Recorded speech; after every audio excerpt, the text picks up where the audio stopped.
Les brumes d'Elbaf se déchirent pour révéler un passé que le monde a tenté d'oublier. Il y a 44 ans, un navire noir a accosté sur les rivages sacrés des géants. Le jeune prince Loki jouait loin de la surveillance des gardes royaux. Une ombre immense s'est soudainement étendue sur le sol devant lui.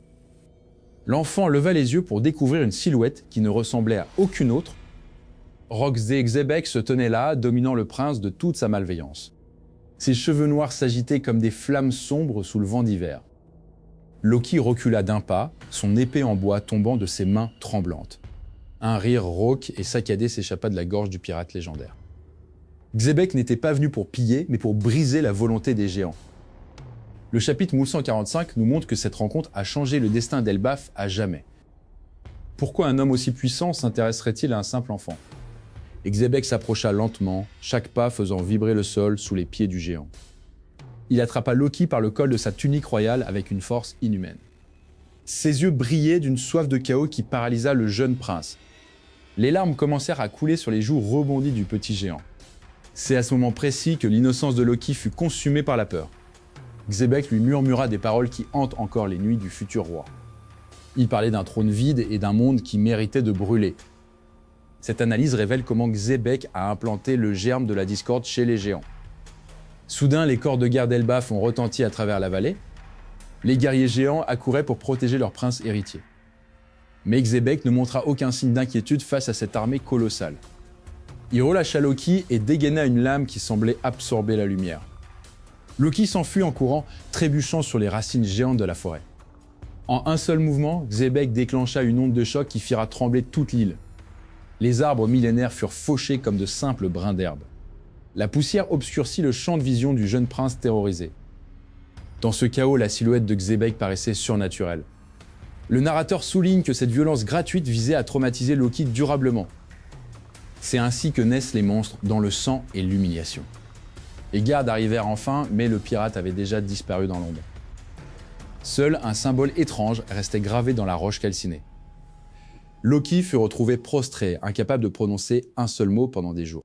Cette rencontre explique pourquoi le Loki actuel est si instable émotionnellement. Xebec n'était pas qu'un pirate, c'était un architecte de la souffrance. Mais Elbaf possède une mémoire longue et les géants n'oublient jamais un affront. Les secrets de cette journée sont restés enfouis sous les racines d'Yggdrasil. Pourtant, l'écho du rire de Xebec semble encore résonner dans les montagnes. Mais si Xebec représentait la destruction pure, un autre homme allait bientôt apporter l'espoir. Car alors que Xebec quittait Elbaf, un navire aux voiles blanches apparaissait à l'horizon, portant le nom d'un certain Gold-D Roger. Le navire de Gold-D Roger fendait l'écume alors que les cendres d'Elbaf retombaient encore sur l'océan. Là où Rox d'Xebec ne laissait que la désolation, une nouvelle énergie s'apprêtait à toucher terre. Cette rencontre manquée entre les deux légendes définit toute la structure morale de la piraterie moderne. Xebec considérait la nouvelle génération comme de simples outils pour sa propre ascension vers le trône mondial. Le jeune Loki, encore tremblant de sa rencontre avec le monstre, fixait l'horizon avec une terreur indicible. Mais l'arrivée de Roger changea radicalement l'atmosphère pesante qui écrasait l'île des géants. Roger ne cherchait pas la domination, mais une liberté capable d'inspirer ceux qui croisaient son chemin. Le contraste entre ces deux hommes réside dans leur traitement de l'héritage et de la transmission. Pour Xebec, la force était une fin en soi, une chaîne servant à briser la volonté des plus faibles. Roger, au contraire, voyait dans chaque enfant rencontrer une graine de changement pour l'avenir du monde. Cette opposition est illustrée par la façon dont ils ont marqué l'esprit de Loki dans ce chapitre crucial. Le traumatisme infligé par Rock a créé une blessure narcissique que Loki porte encore des décennies plus tard. On comprend mieux pourquoi le prince d'Elbaf est devenu si obsédé par la puissance brute et la destruction. Roger représentait l'alternative, celle que Loki a malheureusement rejetée au profit de la peur. La narration d'Oda utilise Elbaf comme un laboratoire pour tester ces deux philosophies de commandement. Si Xebec est le chaos pur, Roger est l'ordre né de la liberté individuelle et du respect mutuel. Les paroles de Xebec résonnent encore comme une malédiction sur les terres sacrées des géants. Roger a répondu à cette haine par un acte de générosité inattendu envers le peuple d'Elbaf. Cette dualité se retrouve également dans le destin de Big Mom, une autre enfant brisée par les adultes. Linlin n'a jamais connu la guidance bienveillante d'un Roger, tombant plutôt sous l'influence de prédateurs. Le chapitre 1145 nous montre que sans une figure paternelle positive, le pouvoir devient une prison. Roger a laissé derrière lui une volonté héritée, tandis que Xebec n'a laissé que des fantômes vengeurs. La manière dont Roger s'adresse à la jeunesse définit sa grandeur bien plus que ses combats. Xebec, lui, préférait écraser les rêves avant même qu'ils ne puissent prendre racine. Cette dynamique crée un cycle de violence que seul un porteur du Strohat peut briser. Loki est le miroir inversé de ce que Roger espérait pour le futur. Il a absorbé la cruauté de Rox pour se protéger de sa propre vulnérabilité de prince déchu. C'est ici que le chapitre 1145 devient une tragédie grecque moderne au sein de One Piece. Roger a tenté de semer des graines de paix, mais le sol d'Elbaf était déjà empoisonné par Rox. On ressent une profonde tristesse pour ces enfants qui n'ont vu que le pire de l'humanité chez les plus puissants. La force de Roger n'était pas dans ses muscles, mais dans sa capacité à ne pas devenir un tyran. Xebec, au contraire, a succombé à la tentation de devenir le dieu du monde. Cette quête de divinité a fini par consumer ses subordonnés et ses ennemis de la même manière. Le chapitre nous montre que la piraterie est un combat d'idées autant qu'un combat de sabre. Roger a laissé une porte ouverte pour que quelqu'un d'autre termine son rêve inachevé. Xebec a scellé son destin dans le sang, condamnant ses successeurs à la solitude.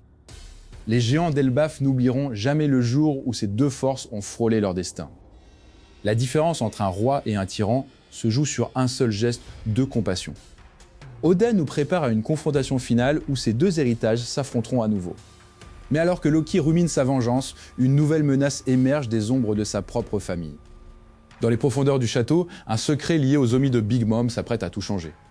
La poussière retombe enfin sur les secrets enfouis dans les profondeurs du château d'Elbaf. Nous devons maintenant comprendre comment le pouvoir des omis redéfinit l'équilibre du monde. Charlotte Linley n'était pas seulement une force de la nature, mais une manipulatrice d'âme sans pareil. Son fruit du démon, le Soru Sorunomi, permettait d'insuffler la vie dans des objets inanimés. Ces créations appelées Omi étaient le reflet direct de sa propre volonté et de son instabilité. Mais avec la chute de l'impératrice à Onigashima, un vide de pouvoir immense s'est créé. C'est ici que Nami intervient, devenant l'héritière involontaire de cette puissance dévastatrice. L'intégration de Zeus dans le Climatact n'est pas une simple amélioration technique. C'est une fusion entre la science météorologique de Wateria et la magie des âmes. Contrairement à Big Mom qui utilisait la peur, Nami a forgé un lien basé sur la survie et l'amitié avec Zeus. Le chapitre 1145 suggère que Nami pourrait bientôt commander à d'autres entités liées à Elbaf. Imaginez une navigatrice capable de manipuler non seulement le climat, mais l'essence même des éléments vivants. La théorie de la nouvelle Mama ne signifie pas que Nami deviendra une tyran. Elle représente une version protectrice et bienveillante de la figure maternelle absente chez les géants. Le traumatisme laissé par Xebec sur Loki trouve ici son contrepoint parfait. Là où Xebec détruisait l'innocence pour le pouvoir, l'équipage de Chapeau de Paille la restaure. Est-il possible que Nami finisse par absorber les omis restants de Big Mom ? Prometheus et Napoléon pourraient chercher une nouvelle autorité après la disparition de leur créatrice. Si Nami dompte ces trois forces, elle atteindra un niveau de puissance digne d'un amiral.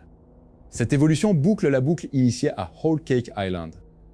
Le chapitre 1145 nous montre que les ombres du passé ne sont là que pour être dissipées. Loki, en voyant cette nouvelle force, réalise que tous les adultes ne sont pas des prédateurs.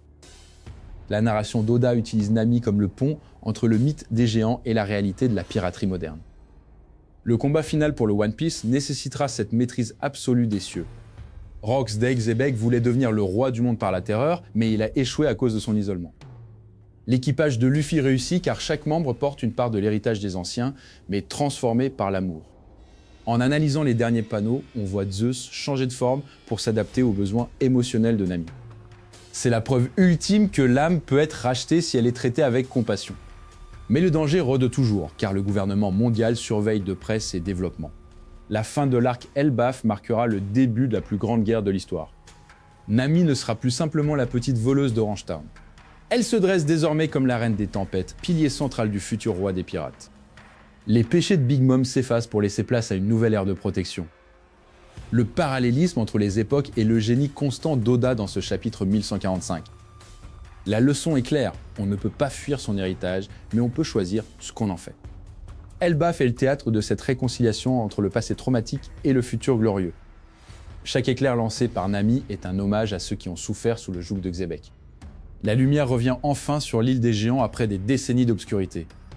En conclusion, ce chapitre marque un tournant définitif pour la narration globale de One Piece. Les mystères de Rock commencent à se dissiper, laissant place à la vérité. Nami a prouvé qu'elle était bien plus qu'une simple navigatrice, elle est la gardienne des âmes d'une nouvelle ère.